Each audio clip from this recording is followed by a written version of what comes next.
You are listening to ReachMD XM233, the channel for medical professionals. When looking at cholesterol problems in children and adolescents, how high do factors like genetics and obesity rank?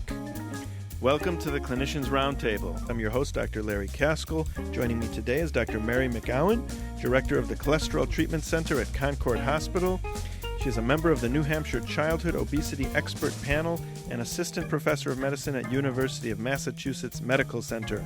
Dr. McGowan has authored 2 books, Heart Fitness for Life and 50 Ways to Lower Your Cholesterol. Welcome to the show, Dr. McGowan. Thank you very much for having me, Larry. I would imagine that we are seeing epidemics in terms of cholesterol problems with kids and adolescents. What's going on? Well, we still see cholesterol abnormalities related to genetics, and that really has been pretty consistent.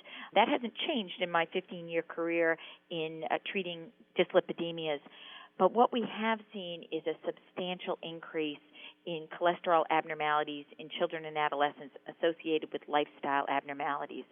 To be honest, children still have bodies that are very forgiving, and so surprisingly, there are many very overweight kids who don't have cholesterol abnormalities, but since we're a referral center, we see lots and lots of cholesterol abnormalities related to the obesity epidemic that we're now seeing. Are pediatricians checking cholesterol more than they used to? I think they are. I think that there are several things that have pushed that along. One has been the recent publication in April 2007 in circulation of a sort of an updated set of guidelines for drug therapy of lipid abnormalities in youth. And I think in looking at that, there are some updated guidelines on who we should screen, not just kids who have a family history of cardiovascular disease anymore or a family history of cholesterol abnormalities, but also kids who are overweight, who are obese, who have other disorders that may put them at risk for dyslipidemia. For example, smoking can lower the HDL. Dr. McGowan, can you share a little with our audience what kind of numbers are normal in a newborn and in a child? You know, what kind of LDLs are we brought into this world with? We're brought into the world with extremely low cholesterols, total cholesterol of about 70, triglycerides may hover around 30, HDL 35, LDL 30. So it's the only time in our life when the HDL is actually higher than the LDL. But very quickly, over the first couple of years of life, we'll see an increase in cholesterol, and then the levels that kids are going to hover at for most of their childhood are reached. And we typically use a goal for total cholesterol for children less than 170. We look at a triglyceride goal of less than 100. We look at an LDL goal of less than 110, and ideally lower is better, and an HDL of greater than 45 as being normal.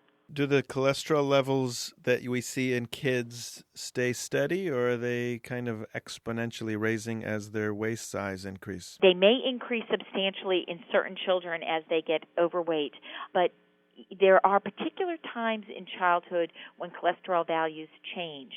So, for example, as boys go through puberty, their HDL falls by about 8 to 10 milligrams per deciliter. That actually sets the stage for earlier cardiovascular disease in men than in women. And there's also a period of time during adolescence when all cholesterol values in both boys and girls, the total, the LDL, and the triglycerides dip for a period of time.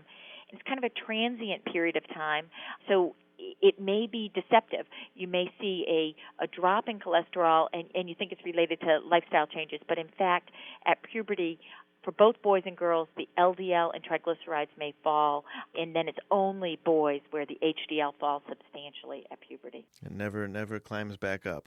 We tend to think of cardiac disease as something that begins in patients when they're in their 40s and 50s and 60s, and I think by then it's already too late to prevent the disease.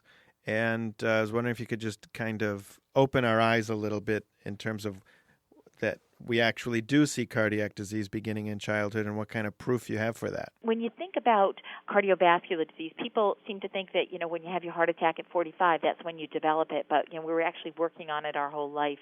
And as early as 1953, Enos and colleagues found a high frequency of advanced coronary lesions in U.S. soldiers, average age 20, killed in the Korean War.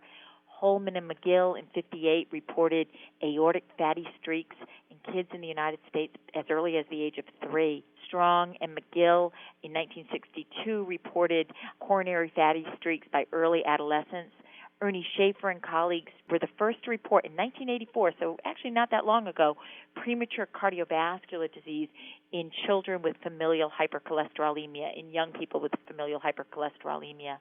If we look at the Bogalusa Heart Study, which was a study looking at children in Bogalusa, Louisiana, where they screened lots and lots of children, and then subsequently some of these kids died in car accidents and things like that, and they found that aortic fatty streaks were strongly correlated with antemortem total and LDL levels. So we have a lot of evidence that we initiate our coronary artery disease in childhood. If you've just joined us, you're listening to ReachMD XM 233, the channel for medical professionals. I'm your host, Dr. Larry Kaskel, and I'm talking today with Dr. Mary McGowan. She is the director of the Cholesterol Treatment Center at Concord Hospital.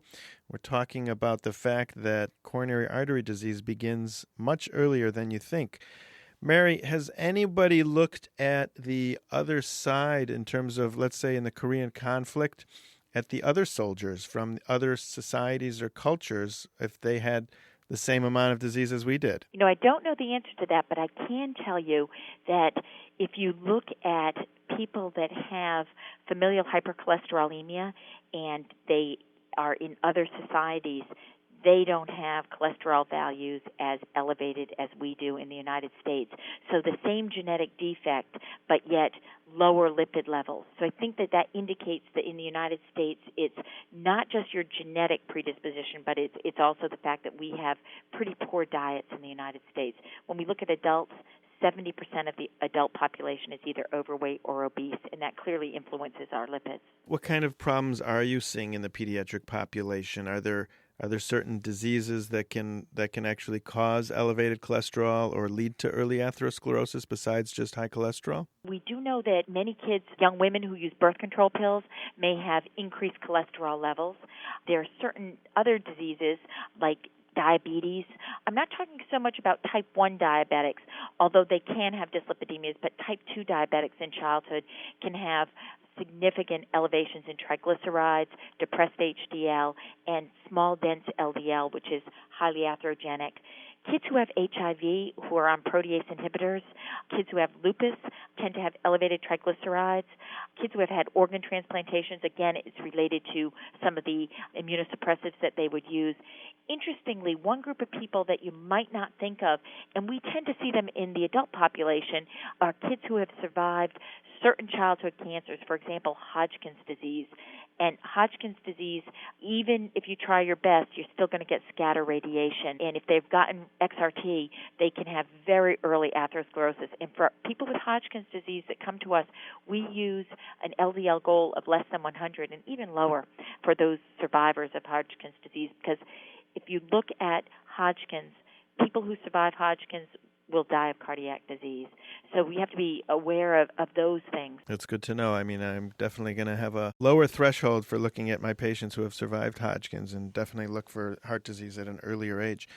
Mary, I know a new set of guidelines has just been published a few months ago in circulation. Can you go over those guidelines and how they differ from the last set of guidelines? The guidelines were, in my opinion, a huge step forward. Previous guidelines had recommended if you're going to use drug therapy in a child, it should be a bile acid sequestrant. And I can tell you from personal experience in my clinic that children will just not take bile acid sequestrants. So you're sort of beating your head against the wall. There have been multiple studies utilizing statins in kids, and it is good to have a document that says if a drug is used, a statin is a first-line therapy for kids. Now, that doesn't mean that we should be putting all kids on statins and that children who are obese should be put on statins if they have a high LDL. The first treatment for those kids would be lifestyle changes. But kids with familial hypercholesterolemia, if their LDL remains above 160 with lifestyle therapy, they should be on a drug. We do need to be cautious with, for example, young women. There have now been 2 cases of short limb syndrome reported in children born to young women who have used statins during their first trimester of pregnancy. So we do need to be careful with that. But clearly statins can be used in children.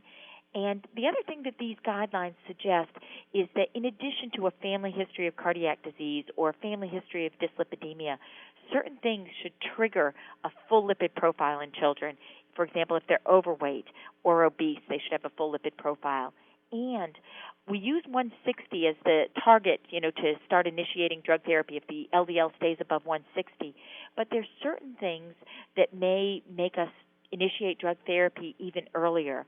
A very strong family history. For example, if somebody has a parent who had a cardiac event in their 20s, children who not only have high LDL but have a low HDL or very high triglycerides, kids who are smokers or exposed to passive smoking, and some of the things that we talked about earlier, kids who have HIV or have diabetes maybe should be treated at a lower LDL. People who have hypertension, kids who have hypertension. And then there are lots of emerging risk factors. If a child has a very high lipoprotein little a, and this is a genetic lipoprotein that tends to go along with familial hypercholesterolemia, a child who has a high LP little a, we maybe want to start treating their LDL at a lower level. And we should be giving some consideration if a child has a very high, for example, C-reactive protein. Dr. McGowan, I've heard that you're working on a novel, and it's about a young girl named Emily Klein. I hope her name has been changed to protect the innocent. I'm wondering how you decided to work on this project, and tell me a little bit about how the book's going. The book is just about done. I imagine it'll be done in a couple of weeks. I'm working on this with two of my sisters. Both are very good writers, actually better writers than me, so they correct me and tell me what's too medical. But it came from really a wish to address young women who have gained weight. And I see lots and lots of these kids, as well as my partner. I have a partner who's a pediatrician. I'm a trained internist and then did dyslipidemia. But I have lots of kids who have told me about what it feels like to be overweight, what it feels like to be teased, what it feels like to have a cholesterol abnormality, and they have to make dietary changes. It's a cruel world out there. And this book contains not just a young woman who needs to lower her cholesterol and who's overweight, but mystery and intrigue, and also another young woman who has anorexia. So I think it's really trying to address lots of things that seventh graders are addressing now in their life. And hopefully it will make a difference to a lot of kids. Dr. Mary McGowan, thank you so much for coming on the show. You are obviously extremely passionate about the mountain of information you have in trying to help our kids combat the epidemic of obesity and hyperlipidemia. I'm Dr. Larry Kaskel, and you've been listening to Clinicians Roundtable on ReachMD XM 233, the channel for medical professionals. For comments and questions, send your email to xm@reachmd.com, and thank you for listening.